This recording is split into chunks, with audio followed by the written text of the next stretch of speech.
Okay, well, I have been told that it is time for us to go ahead and start, and this is a nice relaxed conference, so we can just sort of step into this and get this to start. So I am beginning, and Gentle is typing, as we do on Virtual Ability, meaning by meaning summary of what I'm saying. So I will try and stop from talking too fast. Thank you, Gentle, for doing that. So good morning or good afternoon, everyone. Welcome to the third annual International Disability Rights Affirmation Conference, sponsored by Virtual Ability, here on the beautiful island of Second Life. The weather is wonderful here, as it always is, even though it's 7 in the morning for me. I'm very happy to be here, and this is a really special session for me as an anthropologist, because I've always been interested in cultures around the world. My first two books are actually written about Indonesia, and I speak the Indonesian language. And a wonderful thing about virtual worlds is they can allow people from all over the world to share experiences and collaborate without having to pay for a plane ticket and a hotel and all of that. And that includes people with disabilities, obviously, and can make a lot of special possibilities for people with disabilities around the world to share experiences, organize, learn from each other. And that's exactly what's going to happen this morning. So that's very exciting. And this is an international panel of citizens from 3 different countries around the world. They are not disability or policy experts, but they know a lot about where they are from, and they can give us a lot of information and experiences. Before I introduce the panelists, just very quickly, as I said, my name in the physical world is Tom Belstorff, which I'm going to type for Gentle's sake because I have such a long name. Oh, wow, she was fast. And I have been doing research on and off in Second Life for about 10 years. I wrote a book called Coming of Age in Second Life, and a year ago published a book called A Handbook of Ethnographic Methods for Virtual Worlds with 3 colleagues, because I'm very interested in how to do research in online places. And I'm currently doing some research on disability, so this is a real honor for me to be here. And I want to thank iSky and Gentle and everyone here on Virtual Ability for the insane amount of work and time that they have put into this. I am so impressed, as I always am, by what Virtual Ability does. It really is staggering. It's really wonderful. So we have 3 panelists who are here today, and I have a little bit of information about them, but then they can tell you more about themselves as well as they speak. So closest to me sitting here is Winter Wadharni, and Winter is our representative from Portugal. She is a photographer with a gallery in Second Life, and she's also involved in mentoring newcomers to Second Life. Sitting in the middle next to her is Letty Pianar. Letty is our panelists from Germany. So the first time I lived abroad, it was in Germany. Germany is sehr gut, so I'm flattered that Letty is here. And she is actually going to be presenting later today at this conference about her use of language portfolios to teach foreign languages to students with various learning challenges. So she has a lot of experience with questions of language and education in virtual worlds, in addition to questions of disability. And then the third speaker is JJ Ziganwe, and he is our representative from Australia, where I have also lived before and is a wonderful place. I'm sorry I have not lived in Portugal. I would love to come there someday. Someday it will happen, Winter. Anyway, JJ is in Second Life to work with art and machinima, and some of the challenges and opportunities that rings. He's at the University of Western Australia and is the winner of the Google Earth Build Your Campus in 3 Dimensions and 3D competition, which is very impressive. And so he's representing us from Australia. So those were that's a very brief introduction that I'm giving, so we can move on to the speakers. And please feel free, if you want to say more about yourselves, please do so. That's just a very brief introduction. So I was given 8 questions to ask all of you. And what we can do is, as part of the first question, you can give a brief description of your country or a little background that you think might be interesting. And I will then, as part of that, also go through the 8 questions. You don't each have to answer each question. It would be great if you want to, but you don't need to do so. Try to keep your answers on the short side. I was asked to remind people about that because there's 3 of you, and we would love to have some time for open questions and answers at the end. If for some reason you do want to skip a question, I'm sure that's completely fine. This is very relaxed, so whatever works best for you. And if something comes into your mind that doesn't exactly fit one of the questions that I'm asking, of course, please say it. I'm sure it will be interesting to all of us. So the first question that I was asked to mention to the panel is, what is the population of your country? What is the estimated number of people with disabilities in your country? And what % of that is the total population of your country? And so if you could answer some or all of those questions, and you could use that also to give us a little bit of basic background about your country as well, that would be great. And we can go in any order. We can, I guess, just start with Winter, if that's okay, because she's sitting closest to me, but whatever order you like. Thank you. Okay, then, first of all, thank you all for coming, and gentle and nice guy for having me. I come from Portugal, like Tom said, and about our country, we are a very small country. We only have a population of 10 million people, although we have around 650,000 disabled people registered so far, and that is 6.5% of the total population. It's easy math when you have just 10 million. What can I say more? Disabled people are just now, for the last 10, 15 years, being considered as citizens, as any other person. And that is one thing that has been changing through times. And I think it's about all. Letty, maybe?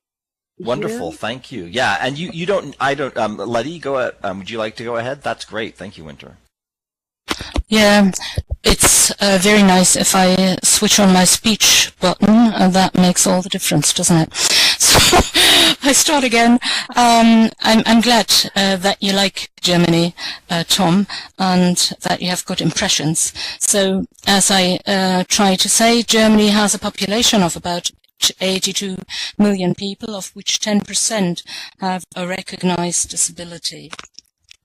7 million people are regarded as severely disabled, and the number of people with disabilities has increased continuously, and it increased by 10% of people with disabilities in general, and 6% of people with severe disabilities between 2005 and 2009. So I'll pass on to JJ. First of all, I'm really happy to be here with all of you, and I'd like to say terima kasih to Tom. Saya juga boleh cakap bahasa Indonesia, and and as of today, there are approximately 24 million people in Australia, putting us right on China's tail. And as to disability, 4 million people in Australia, or 18.5%, reported having a disability in 2009, according to the results of the Survey of Disability Aging and Carers. And breakdown is quite interesting, and you'll see that by age group, between children of between 0 and 4 years old, it's 3.4%, 8.6% to 25 to 34, 40% in the 65 to 69 age group, and 88.3% of people 90 years and over report having a disability.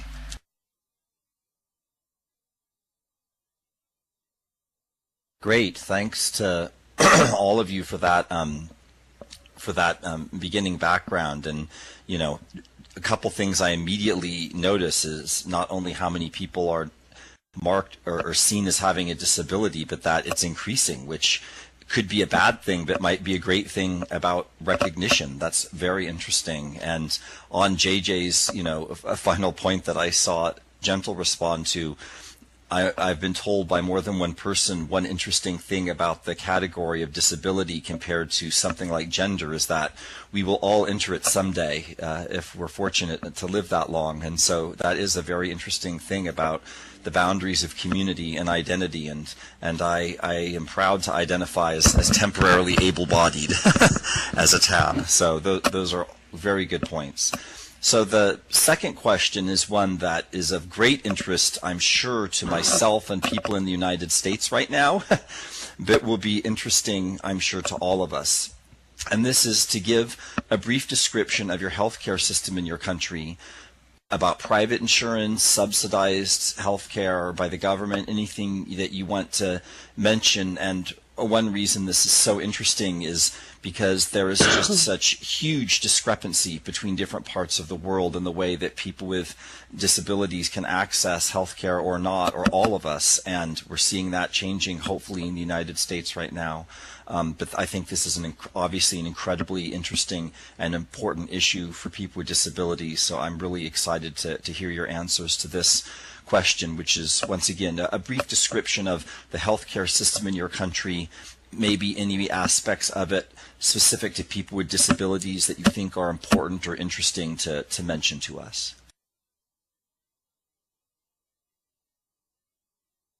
Okay, so the Portuguese health system has three coexisting systems. We have the National Health Service, which is mostly free for everyone. A special social health insurance schemes for certain professions, which we call health subsystems, and voluntary private health insurance. That means that people can buy their own insurance like you have in the United States.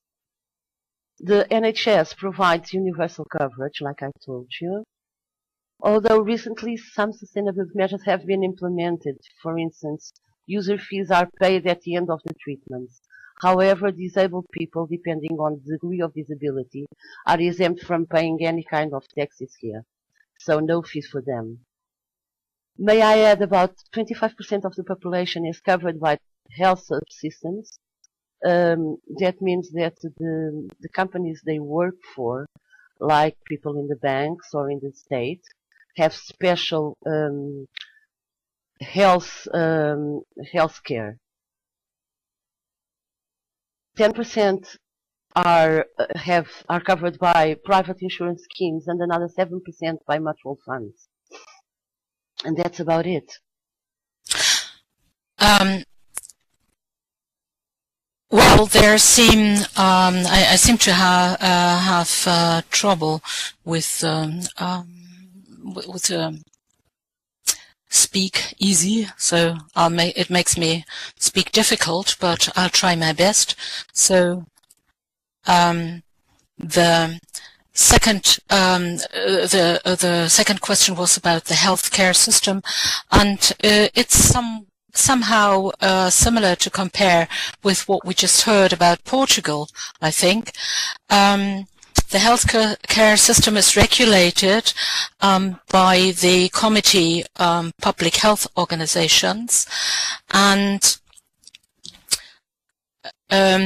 it is an organization that is authorized to make binding regulations growing out of health reform bills passed by lawmakers, along with routine decisions regarding health care in Germany. So just let me get on with this. Germans are often they are offered a 3 mandatory health benefit, which are co-financed by employer and employee: health insurance, accident insurance, and long-term care insurance. And the accident insurance, this is something covered by the employer and basically covers all risk for commuting to work and at the workplace. And the long-term care is covered half and half by employer and employee, and covers cases in which a person is not able to manage his or her routine. That means provision of food or cleaning of apartment and personal hygiene. And the two main separate types of health insurance are, like the Portuguese, are the public health insurance and the private insurance. And both systems struggle with the increasing cost of medical treatment and the changing demography.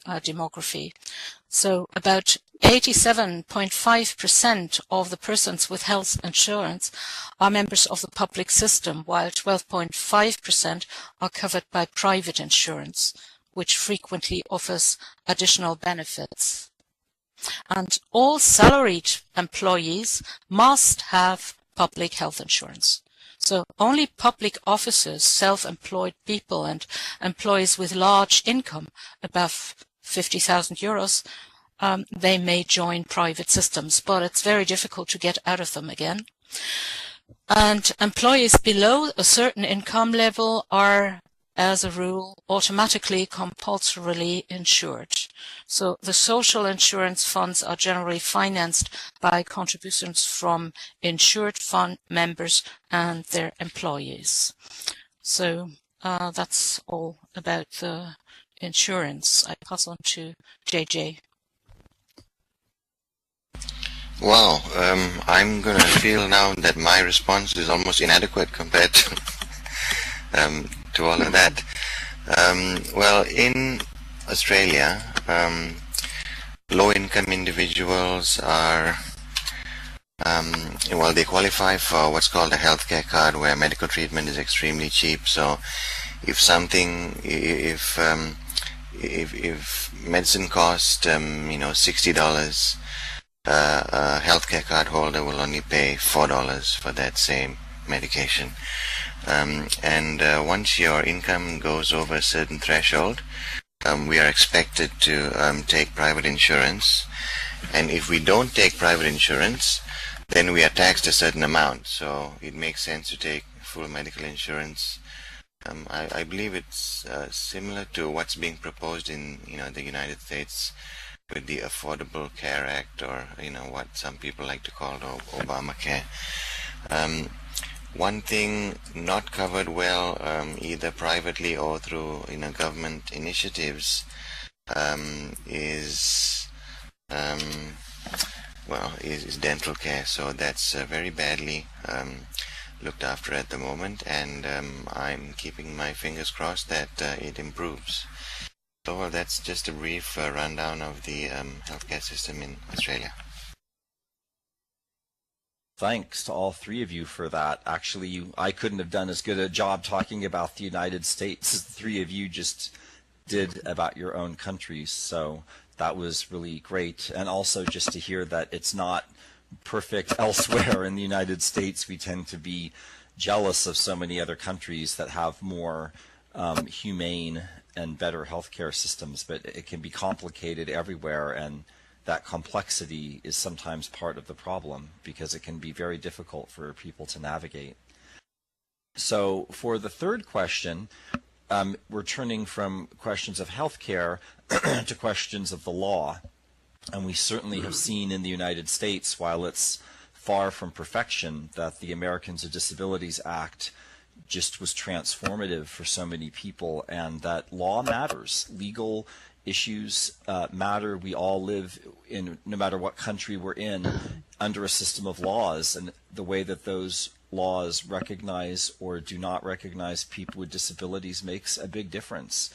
So if you could tell us briefly what legal protections people with disabilities have in your country, the laws and the dates they were enacted, if there's any special features or interesting aspects of the legal system in your country with relation to disability that you think would be interesting for us to hear about, of course, please share that as well. So it seems to be working well for us to just be going Winter, Letty, JJ down the row, so we can just continue with that.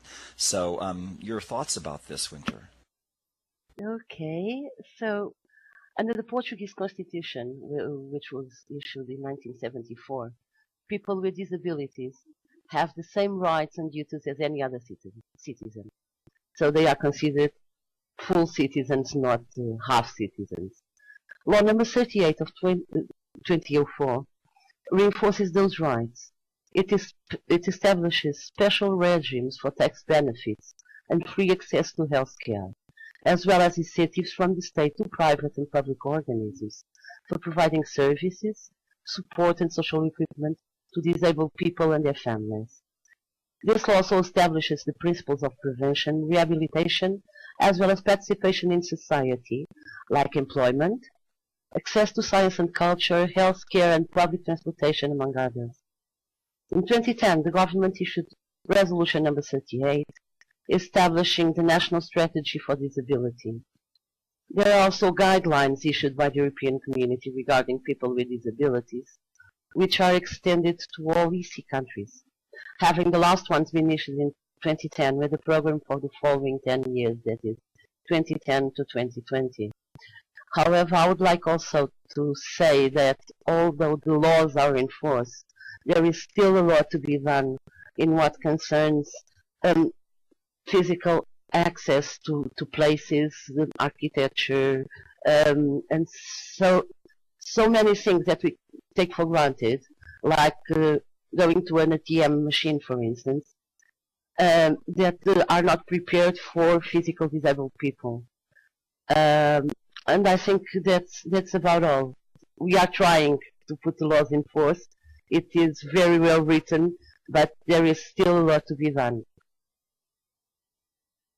Letty, I give it to you now. Yeah, that's a key point. I mean, it's all very well written, and you can be most impressed by that. But yeah, to carry things out, I will come back to that later, I think, what the situation is. But of course, on the paper, things are very positive, very good.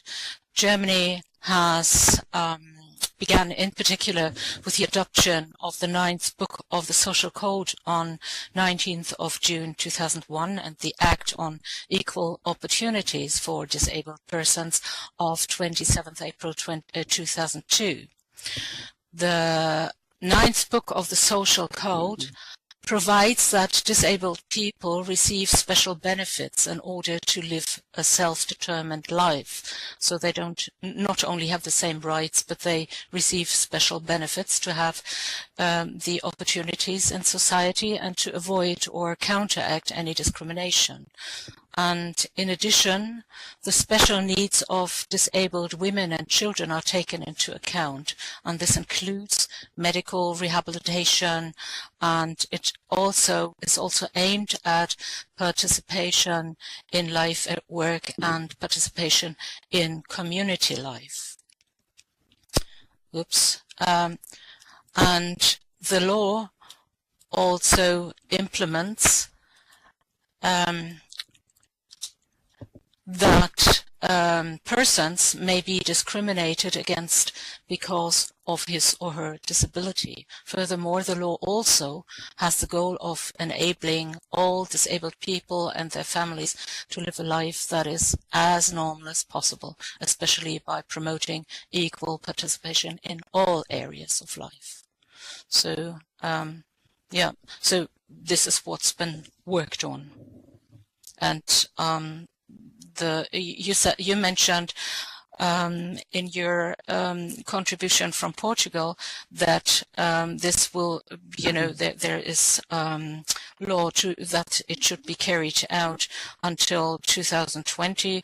In Germany, it's even thought to have all carried out until the year 2014. So they are great ideas. They are just great ideas. Let's hope everything goes okay. Mm-hmm. Okay, so with Australia, we have laws which break down into Commonwealth laws which are applicable across the country, and there are also numerous state laws in each state, and I'm not going to kind of detail the various state laws, but I'll just briefly highlight two of the main Commonwealth Acts. So the first of the acts is the Disability Discrimination Act 1992. And so this act upholds and protects the equality of people with disability. It makes discrimination against adults or children with disability unlawful in certain situations, particularly in employment and education. And the other act, which goes hand in hand with this one, is the Disability Services Act of 1986, and this act is a detailed guide to the funding and provision of Commonwealth support services for people with disability. And under this act, the Commonwealth is largely responsible for employment services. The states and territories focused on accommodation and other support services for individuals with disability. Sometimes, though, I think that it can go a bit too far to the detriment of the individual with disability. I'll give an example. I'm the manager of the School of Physics at the University of Western Australia, and we're trying to secure a room for a new master's student who is doing a master's, and the student in his first and second and third year had been moving along the corridors and using a ramp. Now, undergraduate students don't have a room as such, and now we wanted to provide him a room for his master's. And so we try to get help from some of the people who look after people with disability at UWA to modify the room a little bit to make it more comfortable for him. But we had 3 or 4 or 5 different people from different departments come, and they told us that the ramp that he needs to go past is not suitable for him, and it needs to be of a gradient of 1:14, not 1:12, which is there. And so they don't want to modify this room for him, and it's taken 2 weeks for us to convince them that this is not going to hurt him, and that we should not allow this to come in the way of him being supported for his education. He's been using the same ramp for 3 years, but now since we want to modify a room for him, they don't want to let him use the ramp. So so some of the things go a bit too far, and this was just a small example. Okay, thanks. Great. Thanks to all three of you for those comments, and a couple interesting common things that come out. One thing from what JJ was saying is what some people call, I just wrote it down, the letter of the law versus the spirit of the law, where the details, the letter of the law in this case, is getting in the way of the spirit of the law, which is access to people with disabilities, and in this case a small difference in the gradient of the ramp could have ended up creating a problem that didn't need to be there. A second thing that came out from all three of you that's so interesting is law is important to reality, but it's not the same thing as reality. And so many countries around the world in their constitution in their laws it says that women are going to be treated equal, that all races will be treated equal, but of course the reality is not the same. I am gay. I'm very happy for the recent law changes in the United States, but I know that does not mean that discrimination will disappear overnight. So law doesn't take us everywhere. It does not take us the whole way, but it certainly doesn't hurt as long as we remember the spirit of the law. And that's a really interesting common pattern that came out of these comments. It's also amazing how many of these laws really took effect only in the 1990s or 2000s. How recent they are is another interesting pattern. So better late than never, but that's also very interesting. So the next question, and let me note that our time is half over and we are only on question 4 of 8, which is fine. Some of these are shorter questions, so I will do my best to keep on track here. For the 4th question, we all know that the word disability is a very big umbrella. It includes so many different kinds of disabilities. And there are some common issues across all disabilities, but of course there are many specific issues that are different for different disabilities.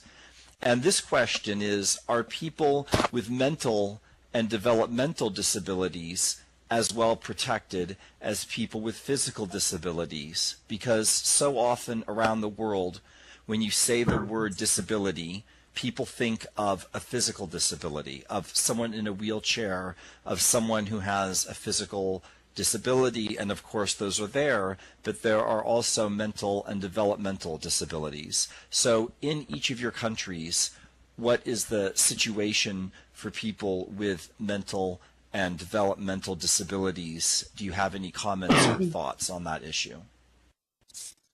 Okay, so okay, we have no difference between the types of disability in Portugal. The only difference would be in what concerns tax benefits, which will depend on the degree of disability. So this is basically what happens in Portugal. Either you are physically disabled or mentally disabled.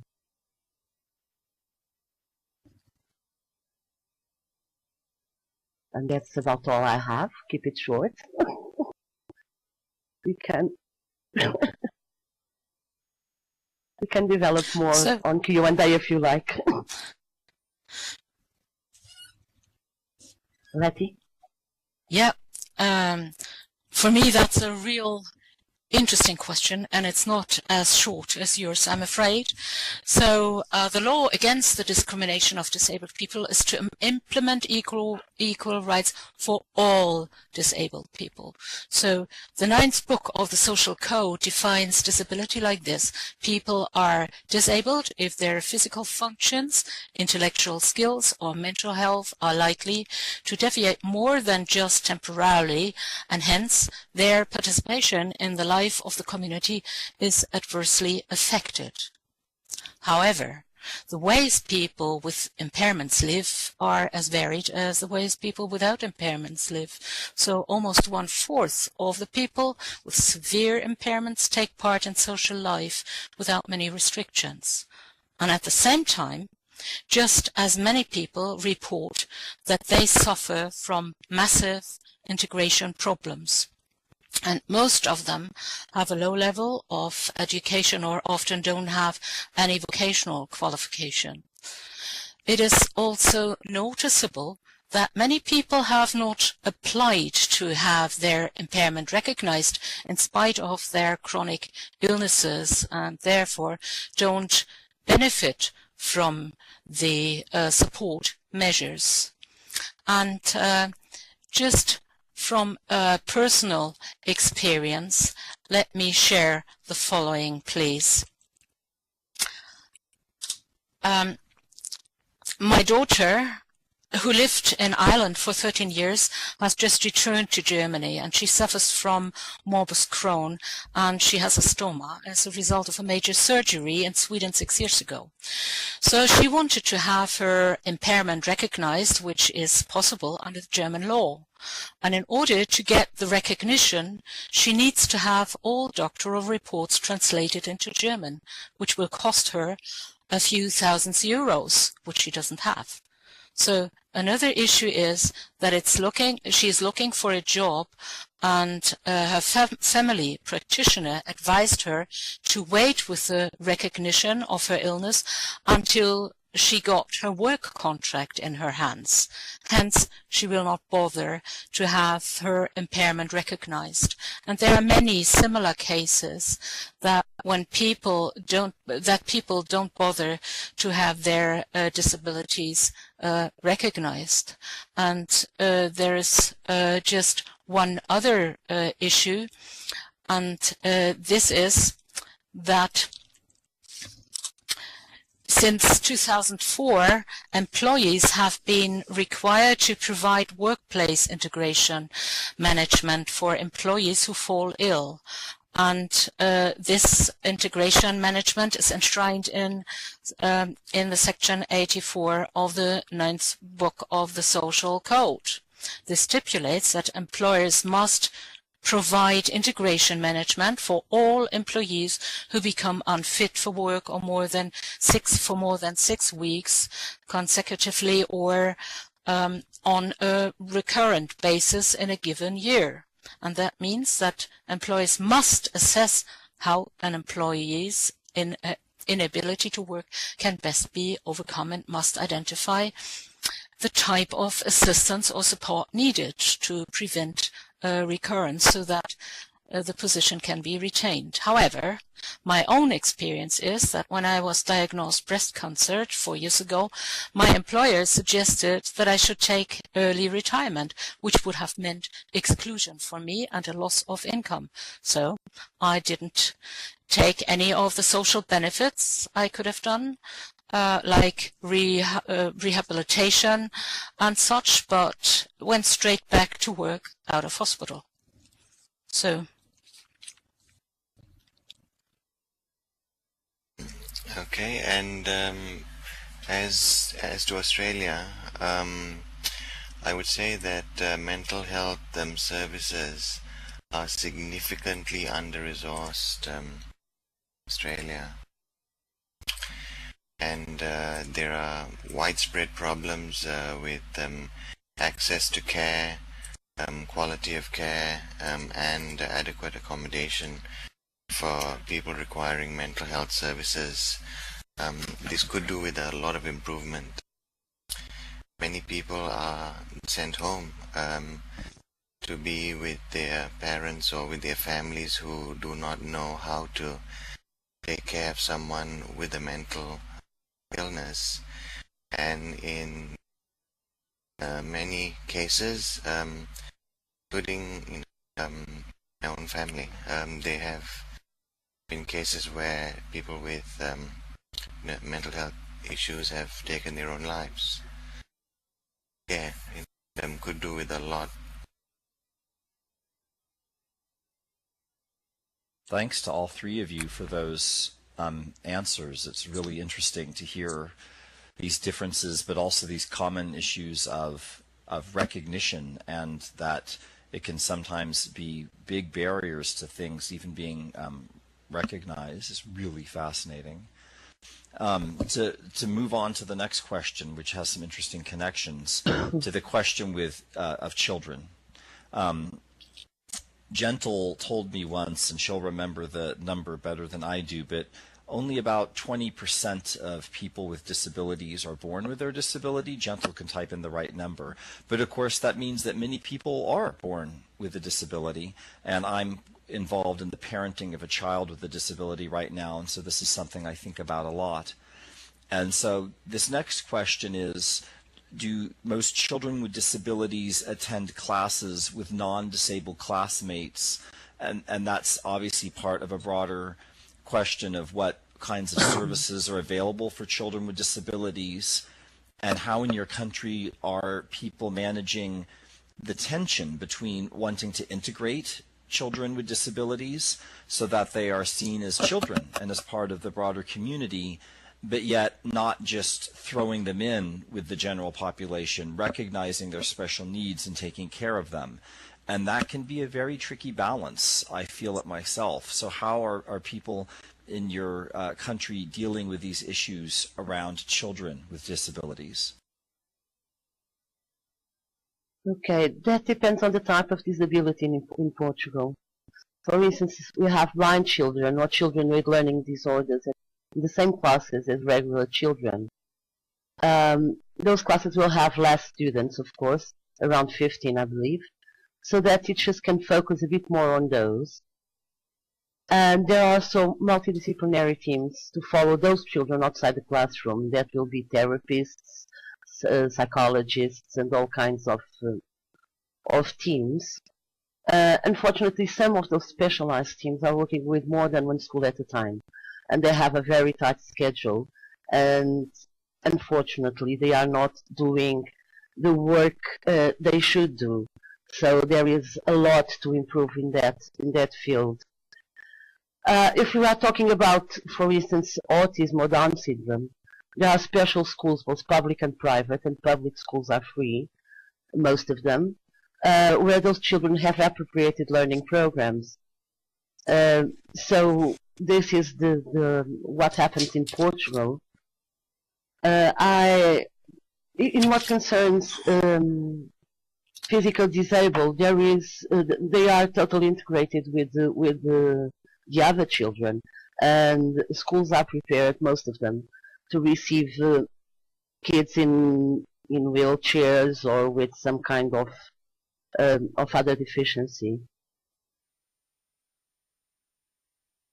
disability. Sorry. Letty, I don't know how it is in Germany.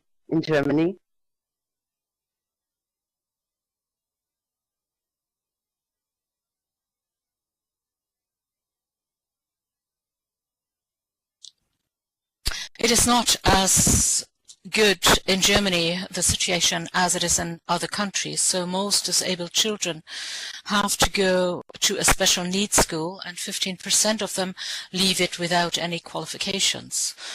The joint education of disabled and non-disabled children and adolescents in Germany is characterized by a great variety of organizational forms and practices. So this ranges from an occasional inclusion of disabled students in a public school to a comprehensive approach of shared learning. Inclusion in Germany is, as I said, so far mainly an issue in the field of education. In some places, the model of an inclusive school has already been implemented, a school that facilitates a joint education of both disabled and non-disabled students. But so far, however, Germany is behind within Europe and in regards to implementation of the inclusive educational model. So the acts of the education in numerous German states provide a priority to integrated learning rather than special schools for specific disabilities. So young people with disabilities should attend a regular school. However, at the moment, there are no unconditional rights to integrated education in any of the German states. The United Nations Conventions on the Rights of People with Disabilities, which was ratified in Germany in early 2009, provides for joint or integrated learning as a general rule in Article 24. However, as we discussed before, the Convention does not include individual legal rights for disabled children and their parents. So, I mean, it's on the paper, but in reality, it doesn't really work, and it takes time to get into action, I think. So that's my part and contribution for that question. And I'd like to pass on to JJ.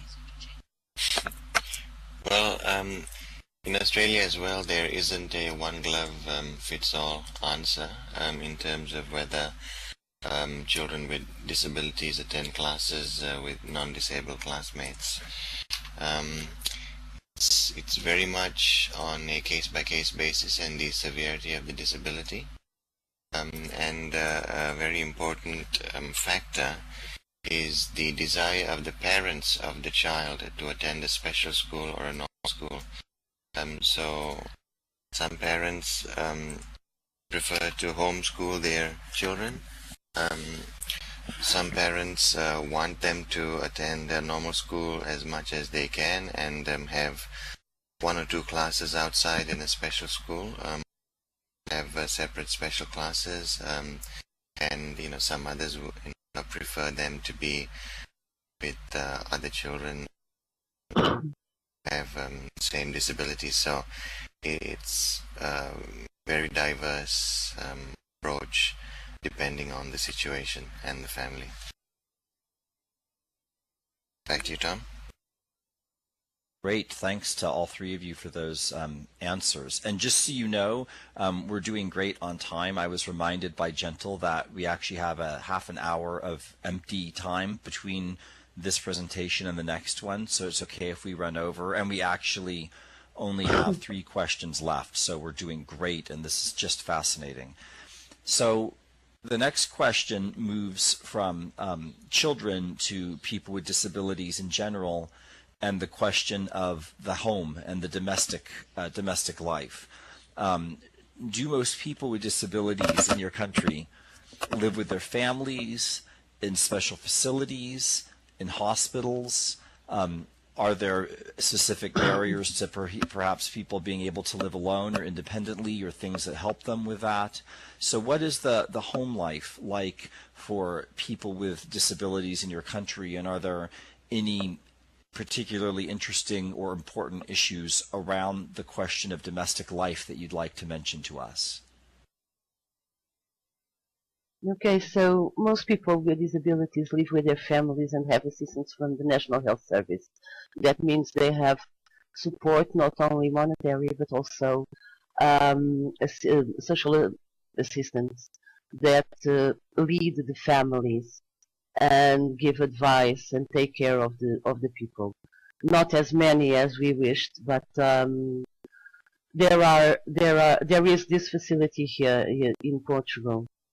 There is, however, a lot to be done, both in what concerns the supports given, like I said, by the state, and the mentality of people. Some people in Portugal still consider disabled people to be lesser citizens. I already mentioned this early in the presentation. Although in the past 10 or 15 years, mentality has somewhat changed with all the information available and several awareness campaigns made by the state and by organisms that take care of disabled people. It is not as very easy for people living alone, having a disability. For instance, we have old buildings that don't have wheelchair support, so people, most of them don't leave the house because they cannot afford a special elevator for the stairs. And it really costs a lot. Some people don't even have money to buy a wheelchair here, although the state contributes with a part of the money. They don't have the rest. So there are social campaigns to buy wheelchairs for people. There is a lot of work to be done in this aspect in Portugal. I don't know what to say more about this, but it's not easy.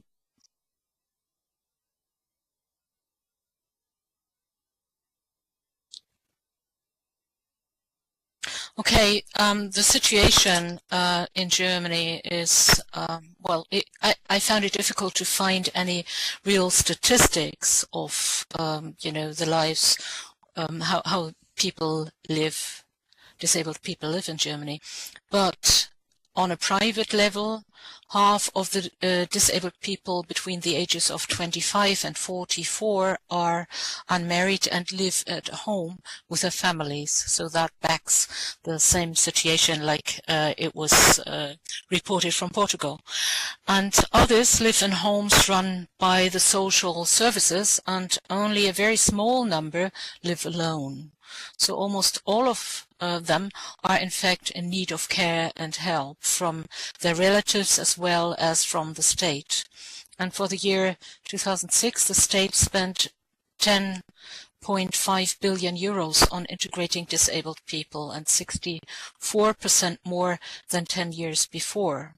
And with a share of 58% of the total net expenditure on social security, this integration support for the disabled is by far the most significant form of aid provided by the social security system in Germany. The Ministry of Labour and Social Affairs have set up 50 million euro program from 2014 to 2016, which should help to improve the situation for people with disabilities at school and in their workplace and training. So we hope that this will be a great improvement. Over to JJ. In Australia, most people with disabilities live independently or with their families. People with disabilities in Australia, it is a matter of pride to be able to take care of themselves and not to be dependent. So, find a lot of people,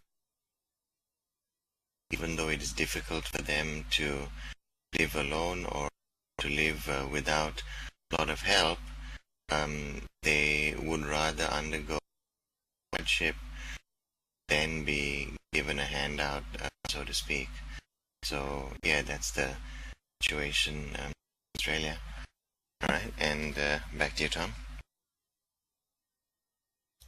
Great. Thanks to all three of you for those comments. Very interesting comments. For the next question is one that is very interesting to me as an anthropologist, because one thing that we know is that a country is not the same thing as a culture. All countries, and certainly including the three we're talking about right now, Portugal, Germany, and Australia, are multicultural. There's many different cultures, there's many different economic classes, there's immigrants, there's many different kinds of diversity within any nation in the contemporary world, certainly including the three that we're talking about today. And so this next question is, are there any specific groups or populations or cultures within your country that have specific health or disability issues that you think might be interesting or worthy of mentioning to us? Okay, Tom, this one won't be difficult. We are such a small country, although we have lots of immigrants here, but there are no specific health or disability issues. So this is it. We really don't have any, at least that I could research. I didn't find anything.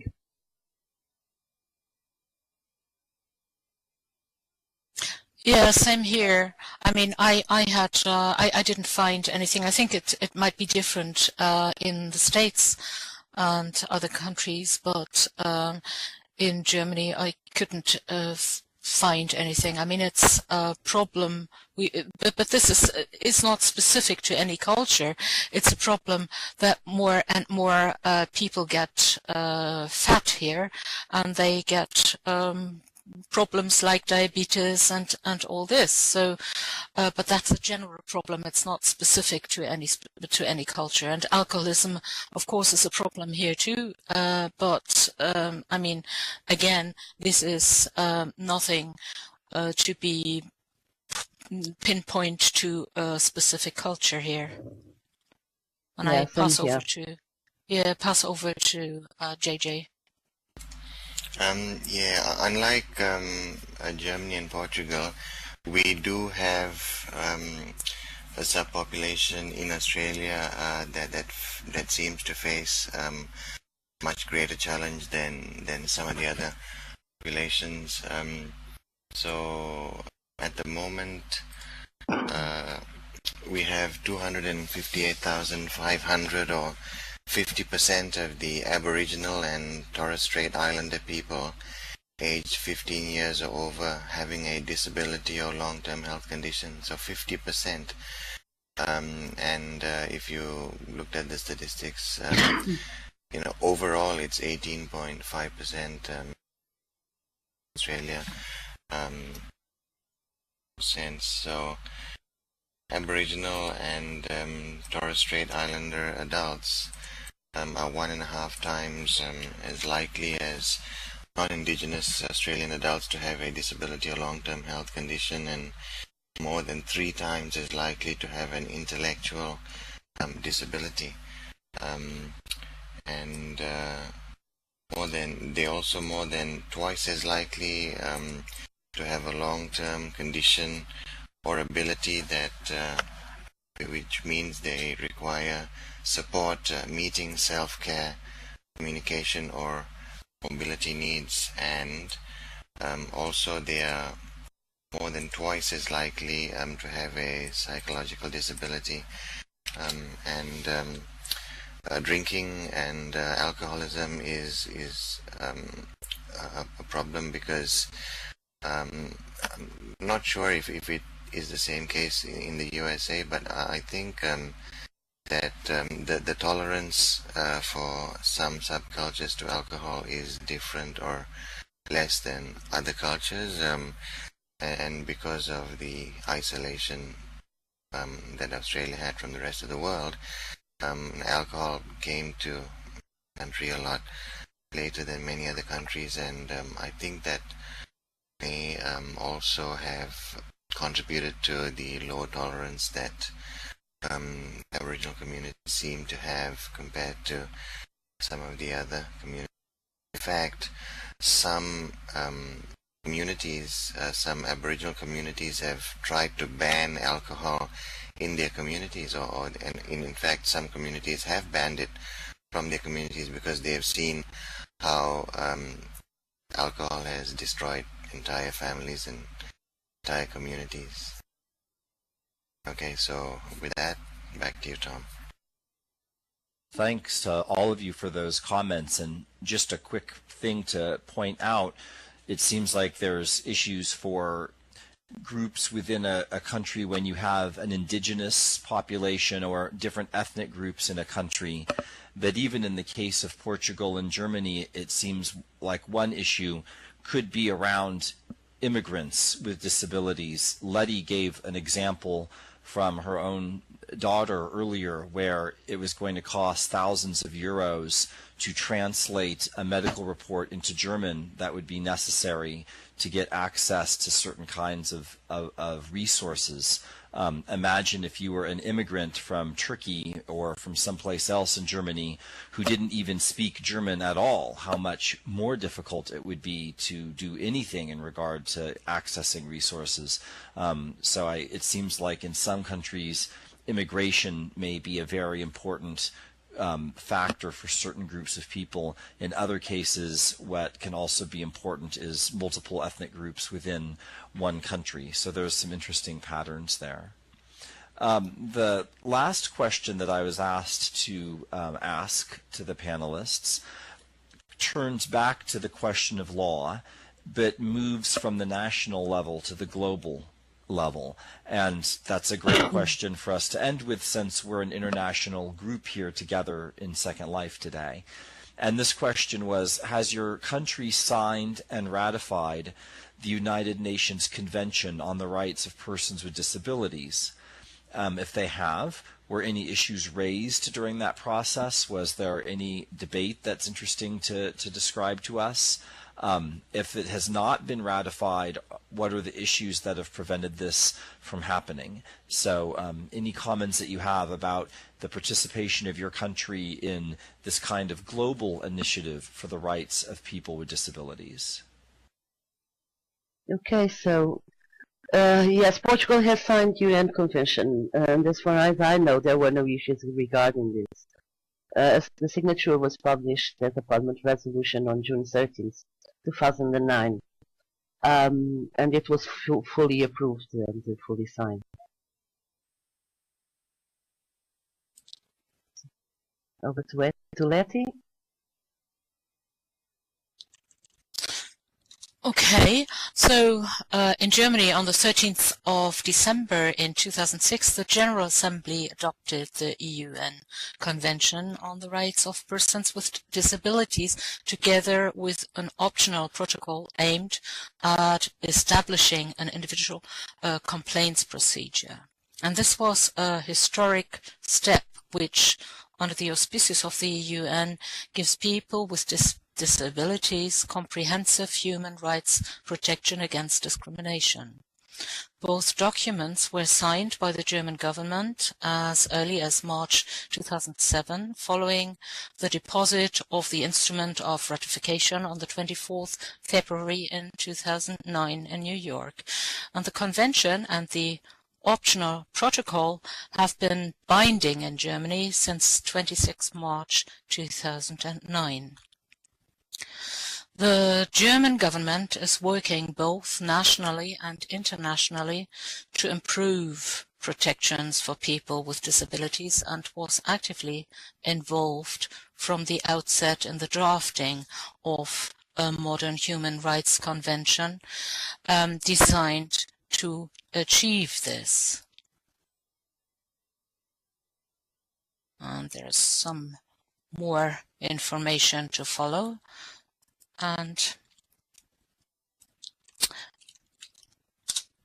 this is within the EU. Germany was thus one of the convention's pace setters, so to speak, acting as the EU's chief negotiator for key draft articles. Civil society was closely involved in the negotiation process as representative of the German Disability Council, was a member of the German delegation and played an active role in the negotiations, which I think is very important. The UN conventions reflects at international level a paradigm shift in policy towards people with disabilities, a shift which in Germany began in particular with the adoption of the 9th Book of Social Code on the 19th of June 2001. I've mentioned that at another place, and the Act on Equal Opportunities for Disabled Persons of 27th April in 2002. The Convention promotes national reform efforts, moreover, by serving as a reference document and catalyst for progress. National implementation of the Convention, particularly in the fields of education, Article 24, employment, Article 27, and accessibility, Article 9, as well as institutional issues, is the responsibility of the Federal Ministry of Labor and Social Work. Okay, so that's social affairs, I said. I mean, there's one thing else I should mention here, and that is on the 15th of June 2011, the German government presented its national action plan that I referred to earlier on to implement the UN Convention on the Rights of Persons with Disabilities. And in line with its central tenet of inclusion, the National Action Plan lists some 200 concrete measures relating to all areas of life and designed in particular to promote access to employment, mobility and education. So that is all I have to say to this. Over to JJ. Oh, over to me. Okay. Well, like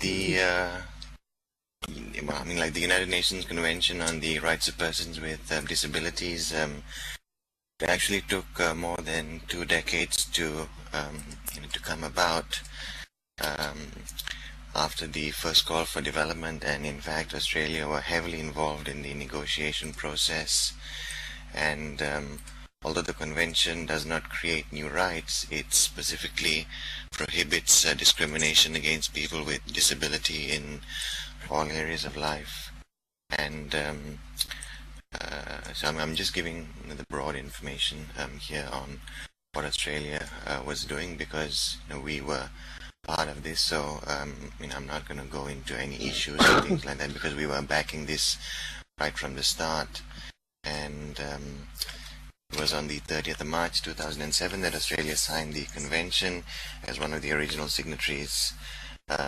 Australia ratified the convention in New York, and it entered into force for Australia on the 16th of August in 2008.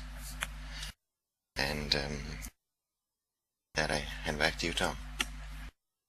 Great, thank you. I'm going to actually put 2 websites into chat right now. One is the Wikipedia website with the basic information about this convention, which really has been called the first human rights convention of the 3rd millennium, because it was really got ratified only in 2008, and also just an example of a news story showing the embarrassing situation in the United States, where we have failed to ratify this due to right-wing fears of losing sovereignty, which just makes me want to laugh. And there was a horrible situation about a year ago where Bob Dole, who was once a candidate for president in the United States, he's Republican, a conservative, but went to Congress in his wheelchair to urge his Republican colleagues to support this treaty, and they did not do so. And it really is an embarrassment to the United States. So it's interesting to hear from countries that are more civilized than we are in regard to this, to being parties to this. So we've gone through the 8 questions that we were scheduled to go through, and it is 8:09, so we've run over just a few minutes. And before anything else, I just want to thank all of the panelists. I've had so much fun with this. It's been great. But I can ask Gentle and iSky, the people who are the real bosses here moderating this, I think we can have 10 minutes for open question and answer. If anyone in the audience would like to ask any of the panelists a quick question, and one or more of them could quickly answer, I think that will be okay. Is that okay, Gentle?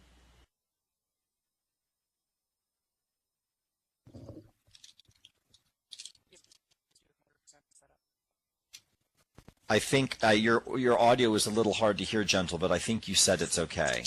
I'm going to assume that it is. So I'm not the boss here, but I'm going to just pretend I'm boss for 10 minutes and say it's okay. So hopefully I'm not going to get in trouble here. So if anyone in the audience would like to ask a question of the panelists, please feel free to do so. Just try and keep it on the short side. So yes, I'm getting a little bit of a warning, we can see from Gentle. So we will keep it to 10 minutes. So could you just type out in chat if any of you have any questions, and Gentle and I will try and get some of them asked to the panelists.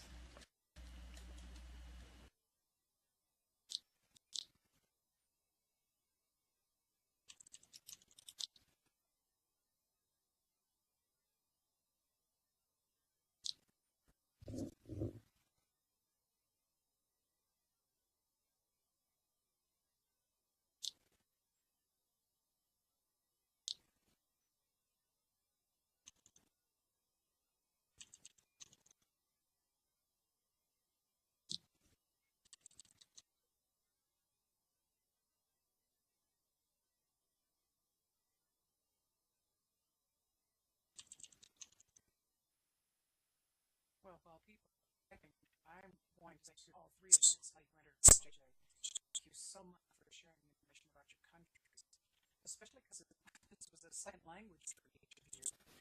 It sure sounds like you have a lot of expertise well beyond that of the average person, certainly in my country. I know many people in the U.S. know nothing about these issues, and it is really, really important for us to maintain a worldwide perspective on disability issues. Anya asks, do you think mental health care will be minimized like dental or eye health care?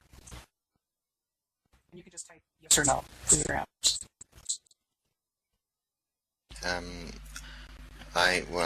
I'll just pick up an answer on that question since no one else was. I think eye care is quite well looked after in a sense. In Australia, at least, it is. Dental, it's very badly done. Mental health care, as I said, it's marginalized, I feel, and it's not looked after as well as it should be. Dental care as well. Dental care is extremely expensive in Australia, and mental health care really needs to be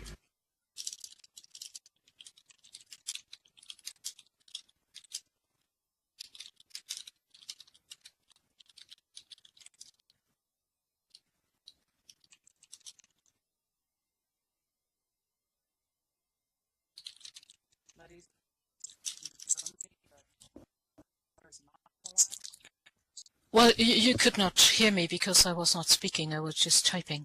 I think in Germany that the care for mental health is not minimized compared with dental or eye problems. I think it is cared on the same level.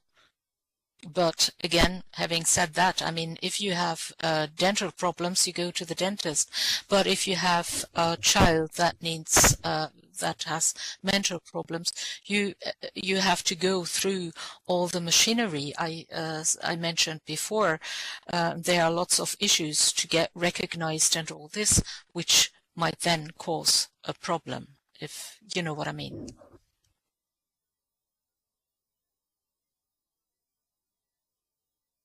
Yeah, as I was saying, as for eye care, it's okay in Portugal. There's no problem there. Dental care is being now taken care of with lots of campaigns.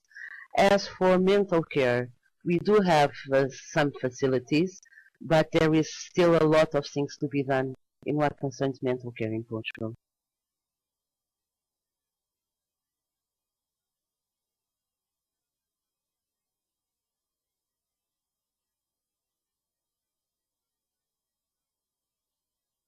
I also want to acknowledge the role of the panel moderator. Tom, you did a great job with these very well-informed panelists. I really appreciate your summarizing of the issues. I'm going to ask, current crisis affect healthcare quality in your countries? And what I will do, just to jump in real quick, thank you for your kind words, Gentle. And we have a new question. Will the current economic crisis affect healthcare quality? And what we can do is have the three panelists answer that question. And after that, the panelists and I will step off to the side, and people can informally come and ask further questions if there are, because I do want to be sensitive to Gentle and Ice Guy and the team needing to set up for the next panel. So we'll have this be the last question. I'm trying to be a good moderator here. And then after that, we'll walk off to the side. And if people have other questions, they can come up and ask those questions one-on-one. So Winter and Letty and JJ, any quick comments on these issues around economic crisis? I was in Australia just a few months ago, and even in Australia there are potential economic problems in the future, so I think all three of you might have something to say about this. Okay, as far as Portugal is concerned, there is the crisis is affecting really healthcare quality. There are some restrictions in treatment in hospitals, in public hospitals, and the fees on the treatments are increasing. This does not affect, how do you say, disabled people, because they are exempt of fees. but is affecting the healthcare in Portugal. I don't know how it is in Germany, Letty.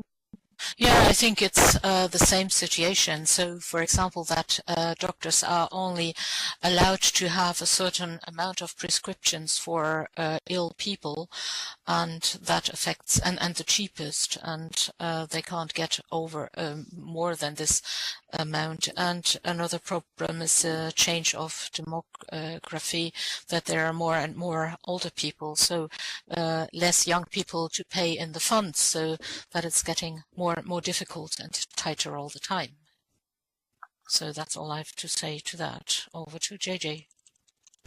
The economic crisis, while it was serious and it did affect Australia, it did not affect Australia as much as some other countries, primarily thanks to the mining industry in Australia. But there are problems with healthcare going forward, and main issue is the cost of healthcare is so great over here, and if you have what can be covered by insurance, that's good. What is not covered by insurance, that's what is the killer. And there are quite a number of things which aren't covered or which are only partially covered by insurance, which is the big problem.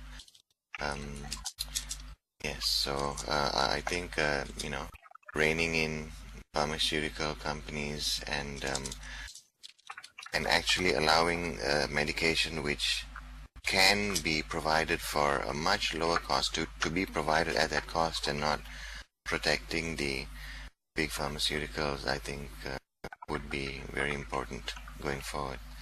Thank you. Great. Well, please, everyone, join me in clapping in voice or text or whatever manner you would like these three wonderful panelists. It's been a great discussion. I've learned so much myself from hearing these insights and stories. It's really been wonderful. So thank you so much. And thank you, Letty. This was really fun for me as well. And so if there are any other questions that anyone out there would like to ask these panelists, I'm going to walk off here to my right and try and drag them along with me here for a little bit. And we can stand over here if anyone wants to ask.